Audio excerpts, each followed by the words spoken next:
I stand before you today as a candidate for the Democratic nomination for the presidency of the United States of America.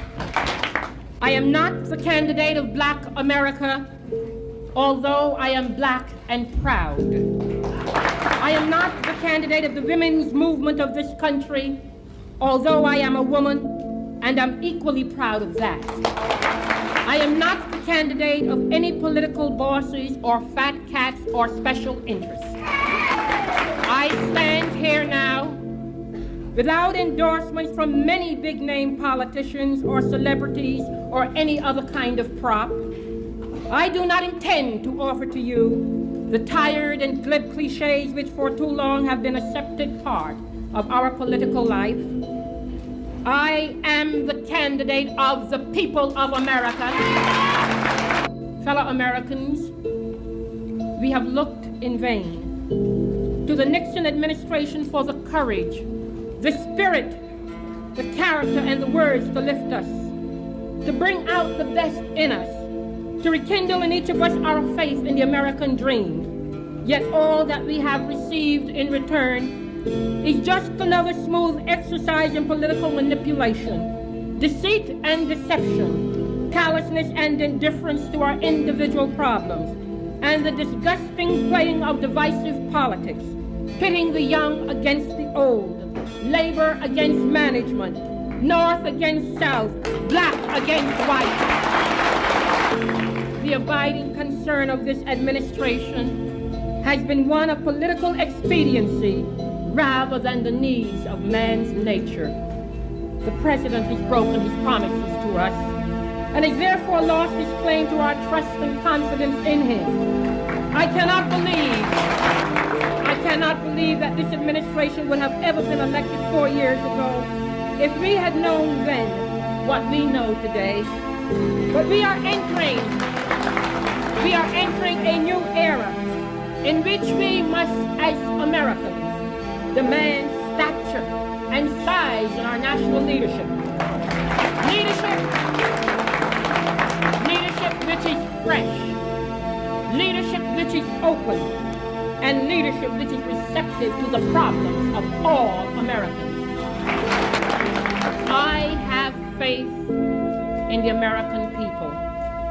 I believe that we are smart enough to correct our mistakes. I believe we are intelligent enough to recognize the talent, energy, and dedication which all Americans, including women and minorities, have to offer. I know from my travels to the cities and small towns of America that we have a vast potential which can and must be put to constructive use in getting this great nation together.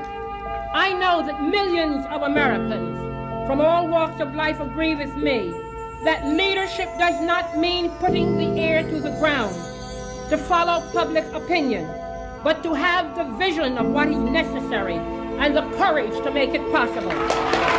Americans all over are demanding a new sensibility, a new philosophy of the government from Washington. Instead of sending spies to snoop on participants at Earth Day, I would welcome the efforts of concerned citizens of all ages to stop the abuse of our environment. Instead of watching a football game on television while young people beg for the attention of their president concerning our actions abroad, I would encourage them to speak out, organize for peaceful change, and vote in November.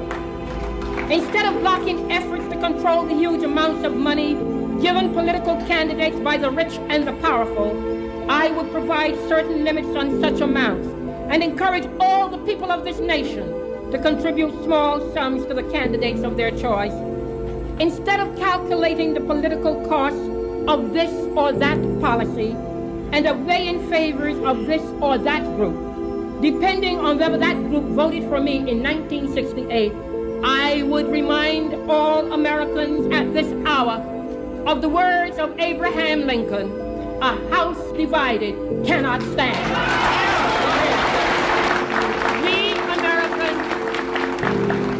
We Americans are all fellow countrymen, one day confronting the judgment of history in our country. We are all God's children, and the will of each of us is as precious as the will of the most powerful general or corporate millionaire. Those of